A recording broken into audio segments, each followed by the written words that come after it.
दिव्य मुंबई, सत्याला न घाबरणारी पत्रकारिता. आवाज सामान्यांचा. नमस्कार, मी डॉक्टर श्रीकृष्ण पांचाळ, जिल्हाधिकारी ठाणे. मागील 5 दिवसामध्ये ठाणे जिल्ह्यामध्ये मोठ्या प्रमाणावरती अतिवृष्टी झालेली आहे. 1 तारखेपासून ठाणे जिल्ह्यामध्ये आज रोजीपर्यंत साधारणतः 700 मिलीमीटर इतका पाऊस झालेला आहे आणि जुलै महिन्यामधील जेवढा सरासरी पाऊस पडतो तो साधारणतः या 5 ते 6 दिवसांमध्ये पूर्ण पाऊस या जुलै महिन्याचा फक्त या 5 ते 6 दिवसामध्ये झालेला आहे. आपल्याकडे काही भागांमध्ये झाडे पडण्याचा प्रकार हा ताशी 70 ते 80 किलोमीटर वेगाने वारे वाहत असल्यामुळे बऱ्याच ठिकाणी होत आहे. त्यामुळे नागरिकांना जिल्हा प्रशासनातर्फे आवाहन असेल की झाडांच्या खाली किंवा होर्डिंगच्या जवळ आपण आडोसा घेऊन थांबू नये.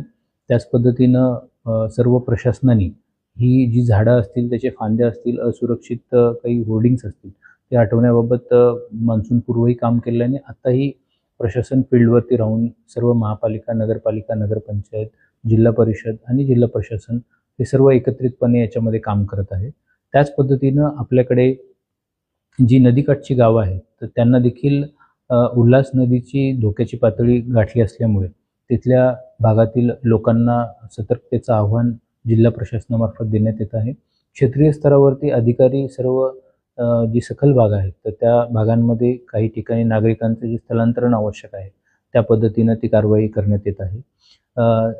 आज देखील दिनांक 6 जुलै रोजी आपल्याकडे वारे वाहण्याचं 70 ते 80 किलोमीटर प्रति तासाने वारे वाहण्याचं प्रमाण आहे आणि त्याच पद्धतीनं आज देखील रेड अलर्ट आहे. उद्या देखील आपल्याला ऑरेंज अलर्ट आहे आणि काही भागांमध्ये मुसळधार पाऊस पडण्याची आणि वारे वाहण्याची शक्यता उद्या देखील हवामान खात्याद्वारे वर्तवली जात आहे. शहरी भागामध्ये इलेक्ट्रिसिटीचे पोल्स असतील तर त्यापासून देखील नागरिकांनी दूर राहावं. त्यामध्ये सर्व संबंधित यंत्रणांना सुरक्षेच्या अनुषंगाने उपाययोजना करण्यासाठी सांगितलेलं आहे.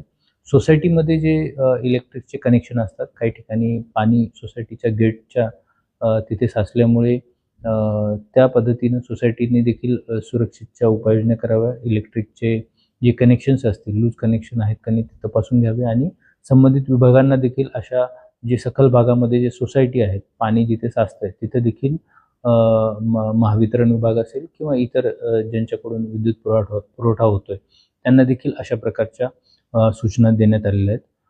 आज जिल्हा प्रशासनाने खाजगी आणि शासकीय आस्थापना यांना अर्धा दिवस दुपारचा हा घरून कामकाज करण्यासाठी किंवा अर्धा दिवसाची सुट्टी देण्याचं प्रशासनाने जाहीर केलेलं आहे. त्याच पद्धतीनं आज शाळांना देखील आणि महाविद्यालयांना, कॉलेजना सुट्टी होती.